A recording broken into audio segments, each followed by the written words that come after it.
de la antigüedad y ve discusiones como las de Platón, una mente, si se quiere, preclara, que sostenía y fundamentaba la esclavitud, vemos que en realidad cuando esta discusión que tiene este tono hoy sea vista dentro de unos años, va a ser vista como una discusión casi anacrónica, porque en definitiva lo que la ley de matrimonio igualitario hace no es obligar a la gente a que se casen con personas del mismo sexo, sino simplemente toma cuenta o da cuenta de una realidad que es preexistente.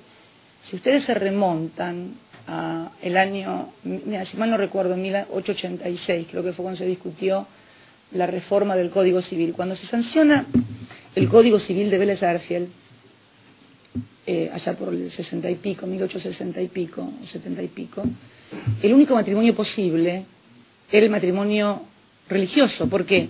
Allí Vélez Sarsfield había tomado la institución del derecho canónico, que en realidad tampoco es un invento el matrimonio del catolicismo, es mentira, el matrimonio lo inventa el derecho romano, y es para ordenar las relaciones patrimoniales. Lo de la luna de miel, para los que no lo saben, viene de una costumbre romana, que en la casa de los recién casados se derramaba miel para buenos augurios en la puerta, con lo cual el matrimonio no es una construcción de la Iglesia Católica, es una construcción del derecho romano, que les recuerdo, eran todos paganos y persiguieron a los cristianos, ¿no? Hasta que finalmente, bueno, el cristianismo se impuso como una de las religiones monoteístas más importantes del mundo. Y si vos vas en aquella época donde estaba el matrimonio, sagrado matrimonio, había esclavos, y la esclavitud no era discutida por nadie, era casi una cosa común. Y remontándonos a nuestra propia historia, cuando se sanciona el Código Civil, Vélez Sarsfield toma, así como tomó del derecho romano, del Código francés, en sus anotaciones diferentes normas, el matrimonio lo toma del derecho canónico. Por eso se podían casar únicamente por iglesia. No había posibilidad de que en la Argentina la gente se casara en un registro civil. Cuando comienza a venir la inmigración, hay mucha gente que no es católica, que no profesa ninguna religión, o es anarquista, o es comunista, o es judío, o es musulmán, y resulta ser que la única manera de casarse era con el rito católico.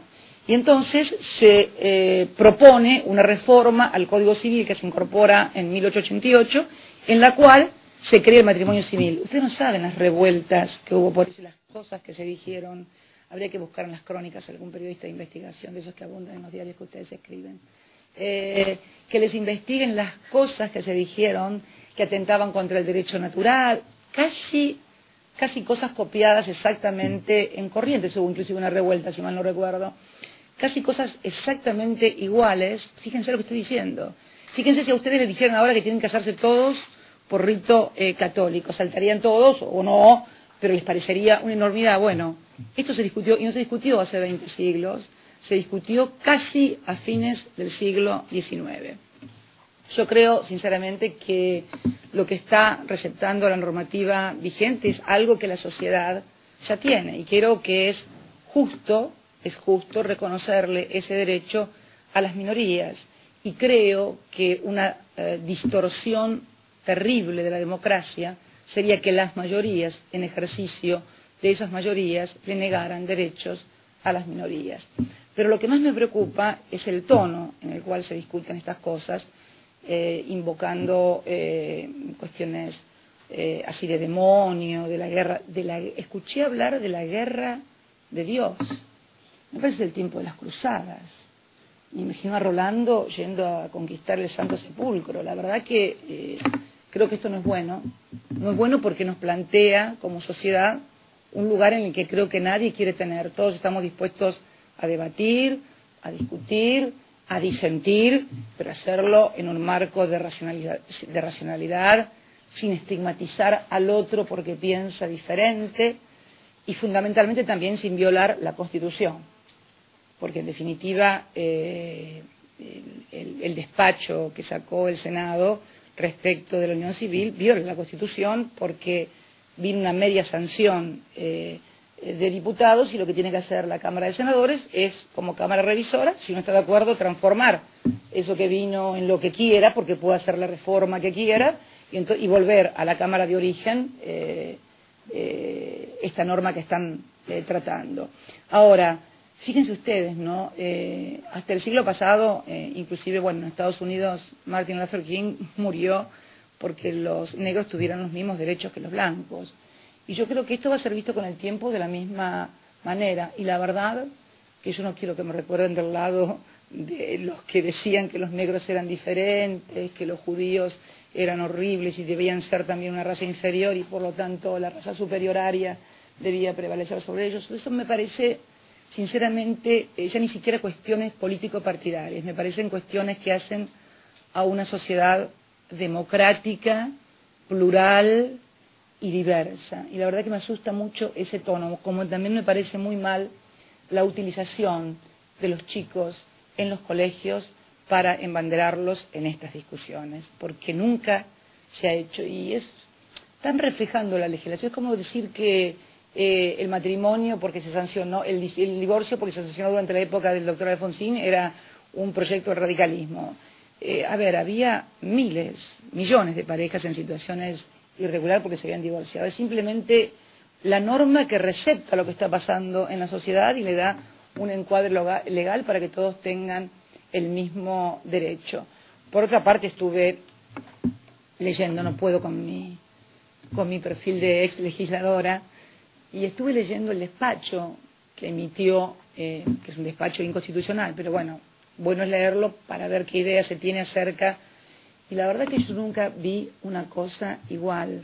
Se plantea la objeción de conciencia. ¿Qué significa esto? En el artículo 24 leí que un funcionario público puede negarse a atender cuando alguien viene con un trámite sobre esta cuestión. O sea, te dejarían de atender porque sos gay o lesbiana. A mí no quiero vivir en una sociedad en la cual un funcionario público decida si me atiende o no me atiende por mi elección sexual. Tengo mucho miedo que mañana a alguien se le ocurra decirme que no me atiende porque alguien es judío o porque alguien es católico o porque alguien es musulmán. Hay otro artículo que estuve leyendo también que le niega el derecho a la adopción o a la fecundación in vitro a personas que hoy lo tienen, o sea, se los niega. Meterse a regular en la vida de la persona de si podés elegir ser fecundada obviamente porque eso ese es el despacho, no se puede en realidad votar porque en realidad hay dos despachos que se pueden votar.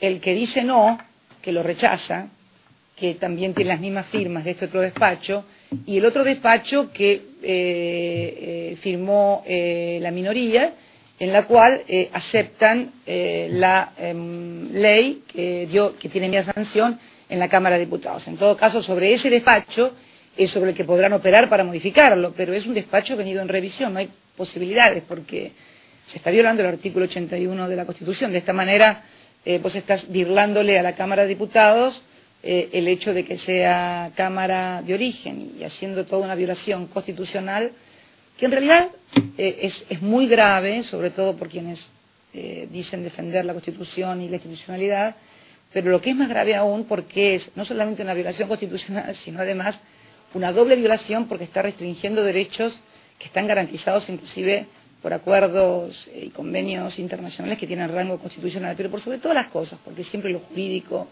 es engorroso, es aburrido. Yo voy a la vida cotidiana, a la vida de la gente. Hay una realidad diferente en la sociedad, que hay familias constituidas de un mismo sexo y que tienen derecho a tener derechos patrimoniales, sucesorios y demás, y me parece que discutir estas cosas que se dan, y además también con bastante grado de hipocresía, ¿no? Yo no quiero avanzar en el tema para no tocar temas que pueden ser álgidos, pero he visto votar a gente diciendo cada cosa que realmente, no sé, me parece que deberían tener un poco más de respeto por la vida de todos y fundamentalmente por el respeto, reitero, de las minorías que, como su nombre lo indica, inclusive yo había escuchado que alguien había dicho, ¿por qué no llevan un plebiscito?